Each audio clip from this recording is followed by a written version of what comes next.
Eu queria começar a primeira pergunta, Carlos. Eu queria que você me falasse um pouco essa questão da sustentabilidade de um porto de descomissionamento. Parece que tem uma legislação europeia que, se você não cumprir com uma série de requisitos ambientais, você não consegue viabilizar um projeto que seja economicamente viável.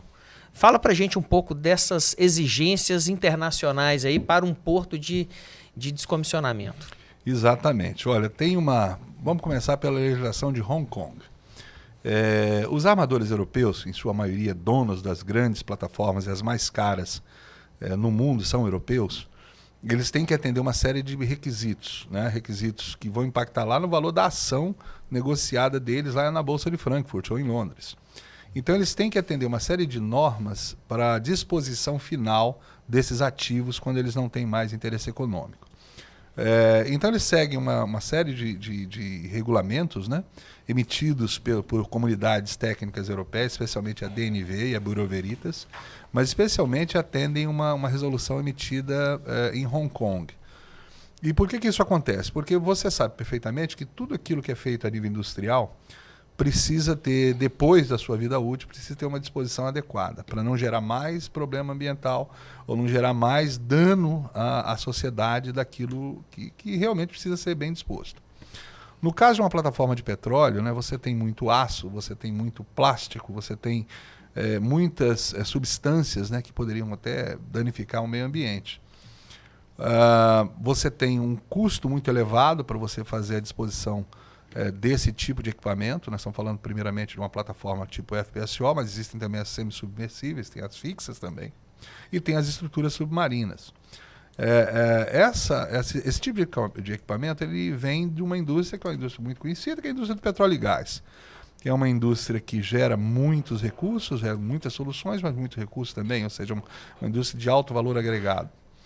E a comunidade europeia, eu chamo isso no primeiro momento de uma responsabilidade basicamente estruturada ou iniciada na Europa, percebeu que existia uma influência muito grande, né, nessa indústria, precisava ser acatada, precisava ser resolvida. No mundo todo havia exploração de petróleo e gás, né? Tem na costa brasileira, na costa da África, nos Estados Unidos, no Golfo da América, com o novo nome lá dado pelo Trump agora, na Austrália, na Ásia. Então você tem uma série de estruturas marítimas, né?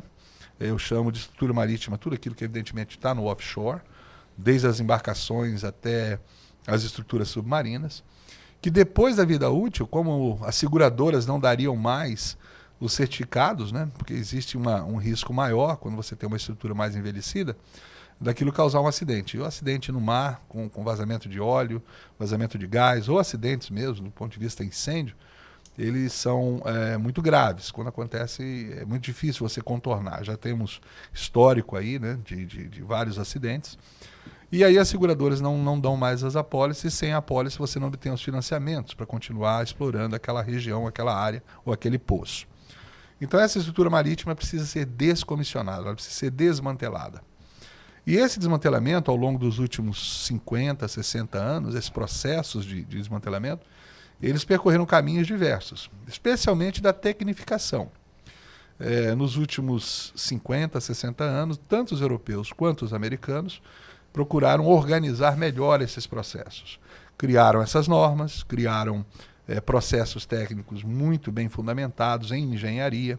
Vamos dizer que o descomissionamento é uma desengenharia. Você tem uma engenharia de construção dessas embarcações, dessas estruturas, e agora você tem uma engenharia de desconstrução, com muita segurança, com disposição adequada, com reaproveitamento, com reciclagem de materiais, o que não é só uma narrativa hoje em dia, é uma realidade que acontece no mundo, acontece no Brasil.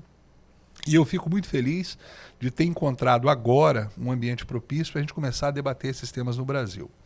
E por que agora? Por que não começamos antes? Porque simplesmente não havia essa necessidade ainda, né? É uma frente não só de negócios, uma frente de discussão técnica que está se iniciando agora, porque justamente aquelas plataformas, especialmente as plataformas que foram instaladas nos anos 80, nos anos 90, chegaram ao fim de sua vida útil, né? É isso que nos atraiu para esse tema nesse momento.